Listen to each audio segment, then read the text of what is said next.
Shalom, selamat pagi jemaat Tuhan yang terkasih. Kita jumpa lagi dalam renungan pagi 10 menit bersama dengan Tuhan.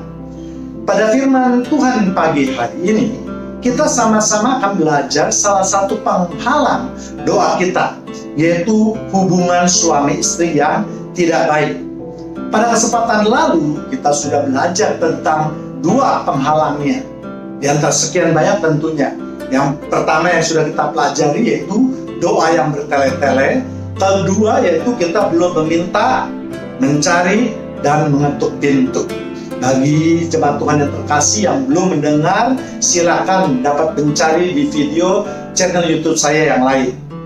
Dalam kehidupan nyata memang tidak mungkin dipungkiri bahwa terkadang hubungan suami istri itu mengalami pasang surut. Karena memang tidak mungkin meniadakan dua pribadi yang dididik dalam budaya yang berbeda, dalam lingkungan yang berbeda, dalam suasana yang berbeda, dalam kultur yang berbeda, dalam latar belakang yang berbeda, dalam pendidikan yang berbeda, dan seterusnya. Bahkan hubungan antara ayah dengan anak saja pun masih bisa timbul masalah. Hal tersebut adalah biasa yang terjadi di dalam keluarga atau di dalam rumah tangga. Yang harus diperhatikan adalah bagaimana caranya kita mampu menyelesaikan masalah tersebut dalam keadaan yang terbaik. Dan yang terbaik tentu adalah masing-masing pihak harus mentaati firman Tuhan. Karena sebagai orang Kristen, kita wajib menyelesaikan segala konflik, apalagi konflik pribadi atau rumah tangga ini, dengan memakai hukum Tuhan atau firman Tuhan. Alkitab sudah mengatur sedemikian baiknya hubungan suami istri atau dengan anak-anak sekalipun. Misalnya, hai istri, hormatilah suamimu. Hai suami, kasihanilah istrimu. Kemudian, istri yang menjadi seorang penolong. Kemudian bisa saling memaafkan, bisa saling mengampuni, dan seterusnya. Atau bisa juga kita masih ingat firman Tuhan yang lain. Misalnya kepala istri adalah suami, kepala suami adalah Kristus. Jadi ayat-ayat itulah yang harus kita pegang ketika ada masalah di dalam keluarga kita. Namun hari ini Tuhan hendak berbicara lain. Bahwa kalau kedua belah pihak itu tidak mau menyatu atau tidak mau menyelesaikan problematik keluarga tersebut, atau bahkan menjadikannya menjadi lebih besar, maka salah satu hukum Tuhan adalah doanya tidak akan didengar. Didengar saja tidak, apalagi mau dikabulkan. Sebab setelah Tuhan mendengar doa kita, maka kemungkinannya ada tiga, yaitu apakah doa kita akan dikabulkan langsung, ditunda, atau bahkan ditolak atau tidak dijawab sama sekali oleh Tuhan. Untuk itulah maka pagi ini kita akan belajar bersama-sama mengenai firman Tuhan yang tercatat di dalam kitab 1 Petrus 3 ayat 7. Demikian firman Tuhan. Demikianlah juga kamu, hai suami-suami, hiduplah bijaksana dengan istrimu sebagai kaum yang lemah. Hormatilah mereka sebagai teman pewaris dari kasih karunia, yaitu kehidupan, supaya doamu jangan terhalang.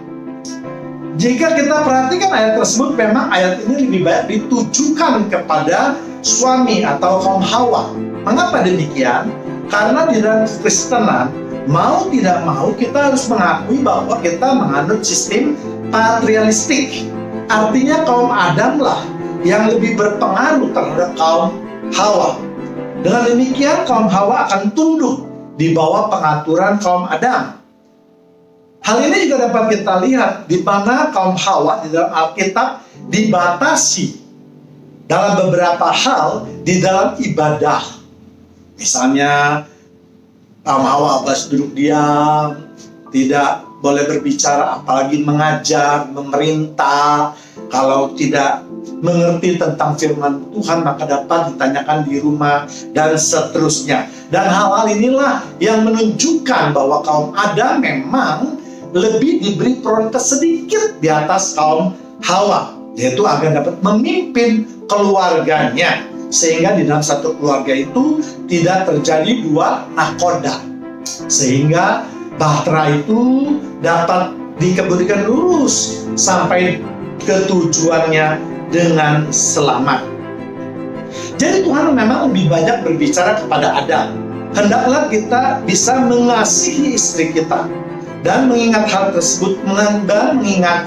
hal tersebut di dalam doa kita. Tujuannya adalah supaya kaum Adam itu tidak sok berkuasa, tetapi juga lebih mengasihi kaum Hawa. Di samping itu, kaum Adam adalah imam, raja, dan nabi di dalam suatu keluarga. Predikat yang begitu tinggi tentu harus diimbangi dengan kualitas seorang suami, sehingga tidak terjadi ketidakadilan. Untuk itulah makanya kaum Adam, terutama suami-suami itu harus membaca firman Tuhan, harus mengerti firman Tuhan. Sebagai imam, dialah yang memimpin doa di dalam keluarga. Dialah yang memanjatkan doa kepada Tuhan. Namun bukan berarti kaum Hawa itu tidak boleh berdoa kepada Tuhan, tetapi jabatan inilah yang diberikan oleh Tuhan kepada seorang suami. Jadi supaya suami itu dapat bertindak adil dan bijaksana, maka Tuhan menyisipkan suatu syarat khusus kepada suami, yaitu agar hiduplah dengan istri dalam damai sejahtera. Jika tidak, maka doanya tidak akan dikabulkan. Kita juga melihat bahwa ketika Adam dinyatakan berdosa oleh Tuhan, maka hukuman yang Tuhan jatuhkan itu bukan kepada individu si Adam, tetapi kepada tanah yang dikutuk. Mengapa demikian? Karena bagi seorang laki-laki, khususnya seorang suami, yang paling penting di dalam hidupnya adalah, atau yang menjadi kebanggaan dalam hidupnya adalah, dia harus bisa bekerja, dia harus bisa menghidupi dirinya sendiri atau keluarga atau orang-orang yang di dekatnya, ataupun keluarganya yang terdekat, kalau memang dia mampu. Itulah kebanggaan seorang suami. Dan dapat kita lihat betapa tidak berharganya jika seorang laki-laki atau suami tidak mempunyai penghasilan di masyarakat. Itulah yang menjadi patokan di dalam masyarakat kita saat ini. Sedangkan bagi perempuan, hal yang paling penting adalah melahirkan anak. Untuk itulah ketika Adam memberikan nama kepada istrinya Hawa, itu berarti ibu semua yang hidup. Atau dengan kata lain, seorang istri itu adalah sebuah kehidupan yang merupakan sumber kehidupan lainnya.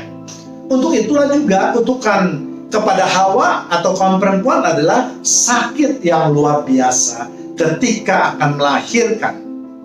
Namun pada zaman sekarang, kenyataannya menjadi lebih rumit atau kompleksitas.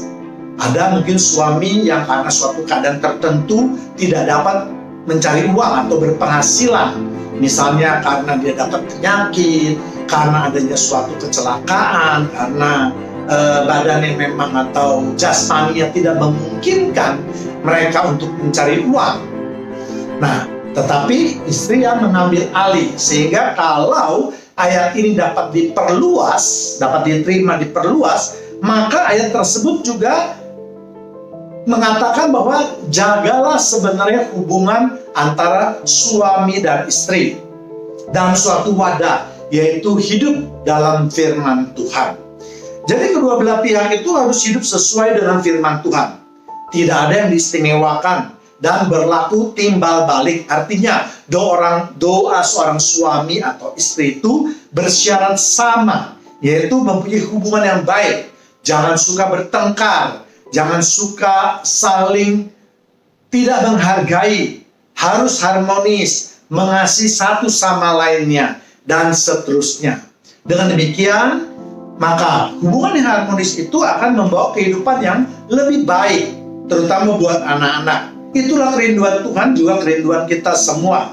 Sehingga firman Tuhan yang mengharuskan kita bersuka cita terus, itu dapat terwujud. Atau dalam bahasa orang dunia mungkin hubungan suami istri yang baik itu akan mendatangkan berkat. Dengan demikian alangkah baiknya apabila pada masa stay at home ini atau tinggal di dalam rumah ini, Kita juga bisa mendirikan mesbah keluarga. Bagi keluarga yang selama ini mungkin karena kesibukan baik suami maupun istri yang harus bekerja karena tuntutan hidup yang begitu tinggi, maka sekarang ini dengan adanya COVID-19 ini, maka kita mempunyai waktu yang agak banyak. Kita mungkin bisa bekerja dari rumah, sehingga kita bisa mempunyai waktu untuk berdoa, mendirikan mesbah keluarga bersama dengan anak-anak. Inilah kerinduan Tuhan dan juga kerinduan kita umat Kristiani.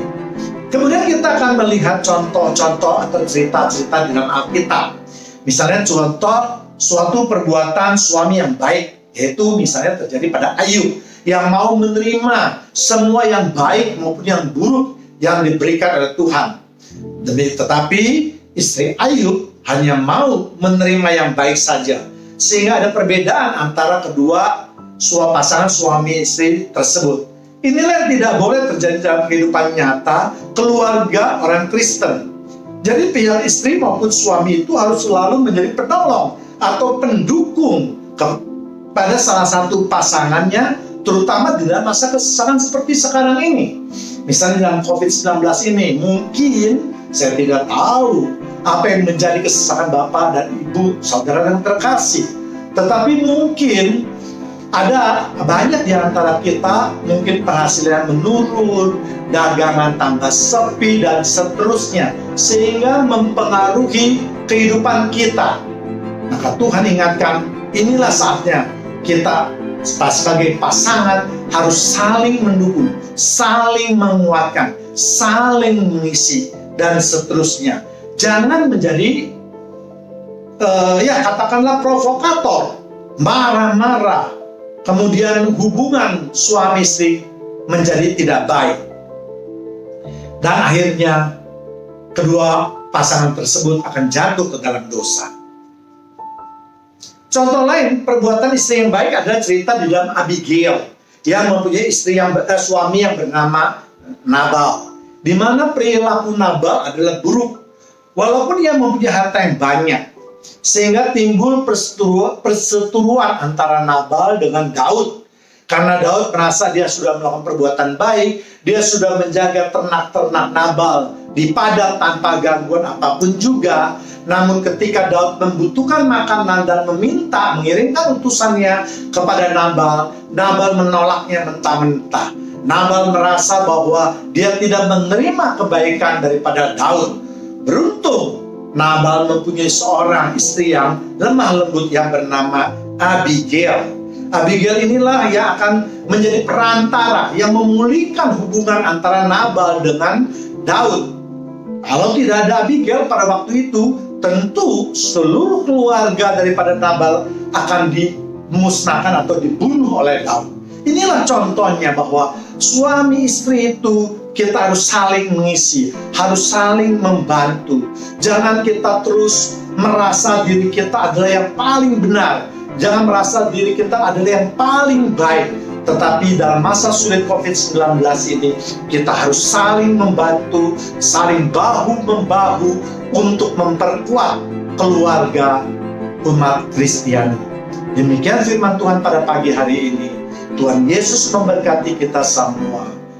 Amin.